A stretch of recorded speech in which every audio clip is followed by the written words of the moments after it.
안녕하세요. 딸아이를 키우고 있는 워킹맘입니다. 어디다 하소연할 곳도 마땅치 않고 그래서 여기에 오게 되었어요. 남편과는 서울에서 버스로 10분만 벗어나면 바로 나오는 경기권에서 거주하고 있어요. 할 수만 있다면야 저희도 서울에서 시작하고 싶었지만 당시 저희가 가진 돈이 많지가 않았거든요. 그래서 친정부모님의 도움을 받아 그나마 지금 사는 아파트에 들어올 수 있었습니다. 그리고 동네 자체는 마음에 쏙 들어요. 근처에 산도 있고 학군도 잘 되어 있는 데다가 당장 상권이 잘 조성되어 있다 보니 사는데 불편한 게 없거든요. 하지만 제가 육아휴직에서 복귀하고 얼마 되지 않아서 이직을 했는데 그러면서 출퇴근길이 멀어진 게 어떻게 보면 유일한 단점이라면 단점이네요. 전에는 남편과 마찬가지로 자가용으로 20분 정도면 출근을 할 수 있었거든요. 그런데 지금은 버스도 타야 하고 지하철도 타야 해서 운이 좋으면 1시간, 아니면 보통 1시간 20분씩은 걸립니다.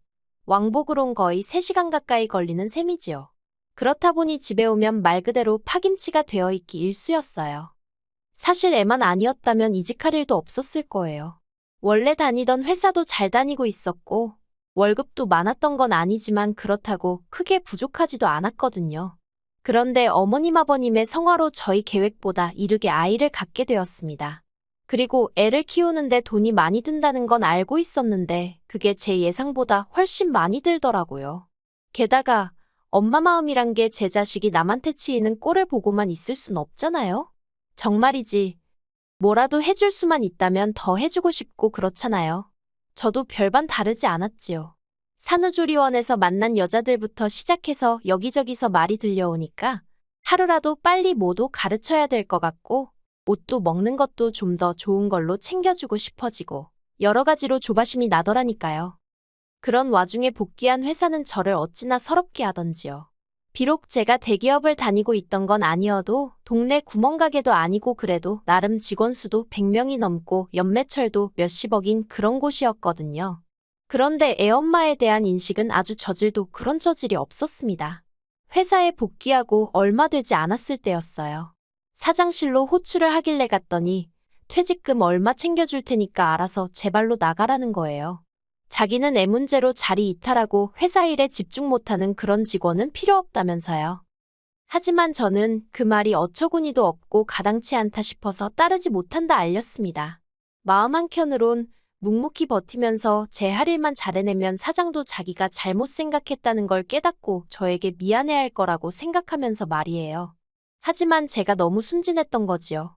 어떻게든 열심히 해보려는 저에게 예전과 다른 업무를 배정해준다던가 혼자 지하에 있는 사무실에서 일을 하게 한다거나 정말이지 정신적으로 너무 힘들게 하더라니까요. 그러다 그런 상황 속에서 다른 회사로부터 스카웃 제의를 받게 되었는데 바로 제가 지금 다니고 있는 회사입니다. 회사가 먼 게 마음에 걸리긴 했지만 이직을 안 한다고 해서 얼마나 버틸 수 있을지도 확신할 수 없었고 어쨌든 제가 먼저 지원한 게 아니라 오퍼라 그런지 연봉 조건도 좋았어요. 그러니 저로선 거절할 처지가 못 되었지요. 하지만 이 소식을 들은 어머님께서 애엄마가 돼가지고 밖으로 도내만의 말씀이 많으시대요. 제 딴에는 열심히 살려고 그러는 건데 어머님이 그런 식으로 말씀하시니 속이 어찌나 상하던지요. 그리고 말이 나와서 말이지만 까놓고 말해서 결혼할 때를 생각하면 지금도 사기 결혼을 당한 게 아닌가 싶을 정도로 억울할 때가 많았거든요.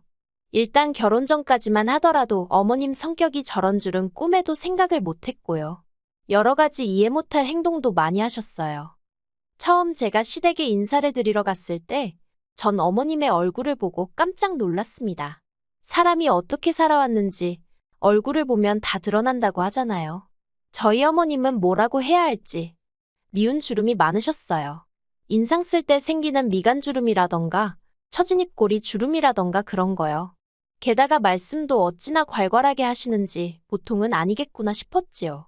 하지만 어쩐 일인지 어머님은 결혼식도 혼수도 전부 다 저희들더러 알아서 하라시며 전혀 간섭도 안 하셨고 연락을 자주 해라 마라 그런 것도 없으시대요. 그래서 전 속으로 사람이 생긴 것만 보고는 모른다더니 정말 그렇구나 하고 생각했답니다. 그런데 문제는 결혼식이 임박할 때까지도 처음에 저희 결혼에 보태주시기로 한 5천만 원에 대해서 이렇다 저렇다 말씀이 없으신 거예요. 저는 저대로 돈 이야기다 보니 껄끄러워서 눈치만 살피고 있었고요. 그러다 답답한 마음에 여쭸더니 덜컥 제 손을 잡으시곤 당신 사정을 길게도 늘어놓으시대요.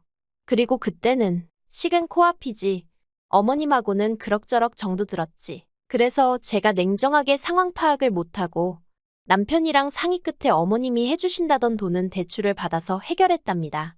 그렇다 보니 결혼식을 올리고 나서도 한동안 애 가질 생각은 꿈도 못 꿨지요. 그런데 결혼한 지 1년도 안 돼서 아버님이 쓰러지시고 이래저래 집안에 일이 좀 있었어요. 그러니까 어머님이 하루빨리 손자라도 아버님한테 안겨드려야 하지 않겠냐며 그렇게 밤이고 낮이고 저를 닥달을 하시는 거예요. 남편도 남편대로 마음이 급한 눈치였고요. 그리고 그때 남편이 분명히 했던 말이 아이만 낳으면 어머님이 애도 봐주시고 여러모로 도움을 많이 주실 거라 했습니다. 솔직히 친정에 맡기기도 여의치 않았던 상황이라 그래 여러 가지로 좋은 일 한다 생각하자 마음을 먹었어요. 그렇게 지금 딸애를 갖게 되었고요. 하지만 이게 웬걸요. 막상 애를 갖고 나니까 어머님이 도와주시긴 뭘 도와주시나요? 입덧이라도 하면 그걸 가지고 애 가졌다가 유세하냐? 생색내지 말라 별소리를 다 하시대요. 그뿐만이 아니었습니다. 애도 예뻐해주질 않으시니 그게 그렇게 서운하더라니까요. 저희 애 첫돌 때요. 금반지까지는 기대도 안 했습니다만 어쩜 양말 한 짝도 안 사주실 수가 있어요? 그러니 저라고 시댁에 돈을 쓰고 싶지가 않더라고요. 그런데 올해 초였습니다. 어머님이 집에서 밥이나 같이 먹게 오라고 해서 갔거든요. 그런데 신혼에도 와 있더라고요. 신우는 남편보다 2살 어리고 저희 결혼한 다음 해에 결혼을 했어요. 애는 아직 없고요. 아무튼 그런 상황에서 어머님이 뜻밖의 이야기를 꺼내셨습니다. 어머님 아버님이랑 신혼애랑 합가를 하기로 했다는 거예요. 그래서 집을 리모델링을 해야 한다는데 그 돈을 저희더러 좀 보태라고 하시는 게 아니겠어요? 황당했지요. 보아하니 신혼애가 들어와서 산다고 하니까 리모델링 이야기가 나온 것 같은데 그걸 그러면 신혼애외가 보태야지 왜 저희가 보태나 싶어서요. 그리고 막말로 돈이 있어야 그것도 뭐 보태드리던지 하지 저희도 여유가 없이 빠듯했거든요. 그래서 어머님께 죄송하다 그럴 만한 돈이 없다고 일단은 그렇게 말씀을 드렸습니다. 그러자 어머님이 니들 얼마 전에 자동차 계약했다 하지 않았냐면서 그 이야기를 꺼내시는 거예요. 사실 남편이 타던 차는 남편이 직장에 들어가자마자 샀던 차라 10년도 더 된 차였고 제가 타던 차도 7년이 넘은 차였습니다. 그런데 이제 애를 데리고 어디라도 가려니까 이 차고 저 차고 불안해서 태울 수가 있어야 말이지요.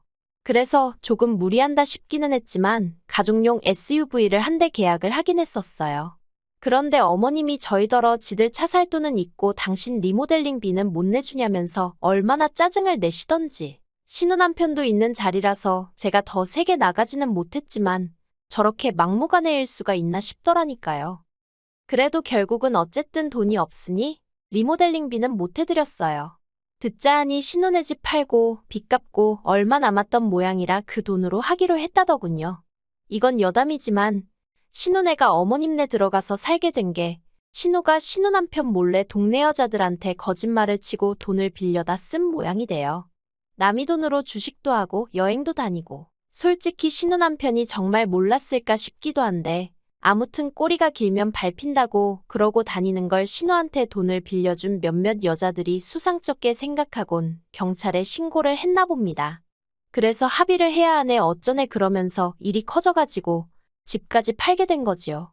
그나마 집이라도 한 채 있었으니 망정이지. 그리고 저희 어머님도 대단하다 싶은 게 그런 와중에도 남는 돈으로 리모델링을 강행하시더라니까요. 그런데 리모델링을 시작할 무렵 어머님이 저희랑 상의도 없이 저희 집에 아버님이랑 오셨더라고요. 그리고는 공사기간 동안 가 있을 곳이 없으니 당연한 거 아니냐면서 저희 집에 1달 정도 계시겠다는 게 아니겠어요? 어이가 없었지요. 어머님 댁에서 5분 남짓한 거리에 이모님 혼자 살고 계시거든요. 뭐 아버님 입장에서야 처제인 이모님보다는 아들 집이 편하셔서 그러실 수도 있지만 아무튼 여러 가지로 저도 날이 서더라고요. 그런데 이미 짐까지 싸들고 오신 분들한테 안 된다고 할 수도 없고 남편도 자기도 몰랐다면서 미안하다고 하대요. 그래서 유야무야 같이 지내게 되었습니다. 그리고 말해 뭐 하겠어요. 한 달이 1년처럼 길고 고역이었습니다. 어머님이 계신다고 저나 남편의 일상이 조금 편해지고 그런 게 전혀 없었어요. 저는 집에서 7시에는 나가야 제 시간에 출근을 할 수 있었는데 어머님이 아침을 차려달라고 하질 않으시나 화장실도 하나뿐인데 그걸 차지하고 안 나오시고 정말 일부러 저러시나 싶을 정도로 아침부터 사사건건 사람 환장하게 하시더라고요. 게다가 아이도 전혀 봐주시려 하지 않으셔서 남편이 등하원을 시키는 건 여전했습니다. 그래도 남편은 자기 부모님이라 그런지 어떻게든 이해하려 하는 눈치였지만 막말로 저는 피 한 방울 안 섞인 남이었으니 불편할수록 싫은 마음이 극에 달하더라니까요. 그래도 시간이 흘러서 어머님 아버님은 리모델링을 마친 집으로 들어가셨습니다. 이제 다 끝났다. 숨 좀 쉬겠구나. 그게 제 머릿속에 처음 든 생각이었어요. 그런데 끝이 아니더라고요. 지난주 초였어요. 어머님 아버님이 연락도 없이 저희 집에 또 오셨더라고요. 일단 집 안으로 모셨더니 어머님이 찬물 한 잔을 그대로 들이키시고는 다음 주쯤에 저희 집으로 이사를 오시겠다는 겁니다. 일단 작은 방이 비었지 않냐면서 거기서 당분간 생활을 하셔야겠다나요? 이게 무슨 상황인가 싶어서 갑자기 그게 무슨 말씀이시냐고 물었습니다. 그러자 어머님이 하시는 말씀이 신혼남편 쪽에서 난리가 났다는 거예요. 알고 보니 신혼애가 살던 아파트는 신혼남편이 해온 것이었는데 그걸 홀랑 팔아먹어가지고 그쪽 사돈들이 화가 단단히 났다나요? 게다가 대릴사위까지 하게 생겼다면서 이혼을 시킨 애만의 집안이 다 뒤집어졌던 거지요. 그러니 어쩌겠냐면서 당신 딸 이혼녀 안 만들려면 일단 당신 아파트를 신혼애한테 줘야 될 것 같다고. 그래서 당분간 저희랑 사셔야겠답니다. 제가 그것 말도 안 된다고 했어요. 신우가 사고를 쳐서 이 사단이 난 건데 왜 제가 피해를 봐야 하냐고요. 그러자 어머님께선 저더러 시부모랑 사는 게 피해를 보는 거냐면서 제 말꼬리를 잡고 늘어지셨습니다. 저더러 그렇게 안 봤는데 아주 못돼 처먹었다면서 가족끼리 서로 돕는 거지. 너는 그런 것도 안 배웠냐고요. 저라고 할 말이 없었겠어요? 어머님은 저희 뭐 도와주셨냐고 물었습니다. 하다못해 저희 집에 계시는 동안 저희의 등하원 한 번 안 해주시고 애 옷 한 번 갈아입혀 주신 적 없지 않냐고요. 그렇다고 뭐 살림을 도와주셨어요. 반찬 하나를 해주셨어요. 계시는 동안 상전 노릇만 제대로 하고 가셨잖아요. 그런데 어떤 며느리가 좋다고 합가를 한다 들겠냐고 아주 생각나는 대로 막 따지고 들었네요. 그러자 옆에 있던 남편이 말이 너무 심한 거 아니냐며 저를 막더라고요. 솔직히 남편이라도 확실히 제 편을 들어줬다면 제가 그래도 화가 그렇게까지 나진 않았을 것 같아요. 그런데 남편이 저를 가로막는 순간 왜 시쳇말로 눈 돌아간다고 하잖아요. 제가 딱 그랬습니다. 남편더러 그러면 당신 혼자서 모시고 살든 말든 알아서 하라고요. 사위나 그쪽 사돈은 무섭고 나는 뭐 밟으면 찍소리도 못하고 납작 엎드릴 줄 알았냐고 내가 호구냐고 소리를 질렀지요. 그리고는 남편더러 당장 이 집 부동산에 내놓을 거라 했습니다. 아파트 계약 당시 대출을 제 이름으로 받으면서 명의도 제 이름으로 했는데 어휴 지금도 그때를 생각하면 천만 다행이다 싶어요. 아무튼 이후로도 남편은 계속해서 저더러 말을 가려서 하라면서 어쩌고저쩌고 아주 난리도 아니대요. 결국 듣다 못한 제가 먼저 이혼하자는 초강수를 뒀습니다. 그러자 남편이 콧방귀를 뀌더라고요. 그리고는 한다는 소리가 그럼 저더러 애는 못 보고 살 줄 알라는 거예요. 시부모 모시기 싫어서 이혼하겠다 나서는 주제에 설마 애 욕심을 낼 건 아니지 그러면서 저더러 며느리로서 자격도 없고 엄마로서도 자격도 없다나요? 그래서 그러라 했습니다. 솔직히 정말로 애를 안 보고 살 자신은 없었지만 평소에 제가 딸이라면 사족을 못 쓰는 걸 아는 남편이었으니 딸을 빌미로 저를 겁주려는 거였거든요. 그리고 제가 보인 뜻밖의 반응에 아니나 다를까 남편이 꽤나 당황한 눈치였습니다. 저는 남편에게 양육권이고 친권이고 당신이 다 가지고 어머님 아버님 잘 모시고 자식 노릇하며 살라 했어요. 나는 대신 이 집만 있으면 된다고요. 그러자 어머님도 이게 아닌데 싶으셨는지 한 발 물러나시면서 딸이고 아들이고 다 이혼하게 생겼다며 나오지도 않는 눈물을 쥐어짜시더라니까요. 저는 남편에게 어머님과 나 둘 중 하나를 선택해라 그런 소리는 안 하겠다 했습니다. 대신 어머님을 바라보고는 어머님께 신혼애한테 생긴 문제는 그쪽에서 알아서 해결하게 하시고 어머님은 어머님 집이나 잘 지키시라 했어요. 그렇게 하셔야 어머님 아들도 잘 살 수 있는 거라면서 아들 며느리가 호구가 아니라는 것 좀 알아달라 했지요. 그러자 남편도 제 말에 수긍을 하며 어머님께 별 수 없지 않느냐고 걔들 문제는 걔들더러 알아서 하라고 해. 그러대요. 그렇게 일단은 저희 집에 평화가 찾아오긴 했어요. 솔직히 얼마나 갈지는 두고 봐야 알겠지만요. 남편도 자기가 장남이다 보니 어머님 아버님을 챙겨야겠다는 생각이 들어서 순간 자기가 저에게 말을 심하게 했다며 미안하다 사과해왔습니다. 하지만 말이라는 게 한번 엎어지면 주워 담을 수 없다고 제가 받은 충격과 상처가 한 번에 괜찮아지진 않더라고요. 그래서 지금 남편이 무척 꼴보기 싫은 상황이긴 하네요. 그래도 뭐, 애 아빠고 그동안 저에게 잘해왔으니 한 번 더 기회를 줄 생각입니다. 어머님은 이후로 저에게 연락은 따로 안 해오고 계세요. 그리고 신혼에는 별거를 시작했다대요. 신우 남편은 자기 본가로 갔고 신우는 신우대로 어머님 아버님하고 지내고 있어요. 그래서 신우가 저나 저희 남편을 원망하는 눈치긴 한데 그거야 뭐 솔직히 그러던지 말던지 관심은 없습니다. 저는 제 가정이 소중하지 신우 가정까지 챙겨줄 여력도 없고 능력도 안 되거든요. 어떻게 끝내야 할지 모르겠습니다만 제가 하고 싶은 말은 가끔은 생각보다 더 세게 나가야 원하는 바를 얻을 수 있는 것 같다는 거예요. 앞으로도 어머님의 억지에 휘둘리지 않고 제 가정을 지키며 살아가 보겠습니다. 긴 이야기 들어주셔서 감사합니다. 오늘의 사연은 여기까지입니다. 구독과 좋아요, 알람 설정해주시면 앞으로 더 좋은 사연으로 찾아오겠습니다. 감사합니다.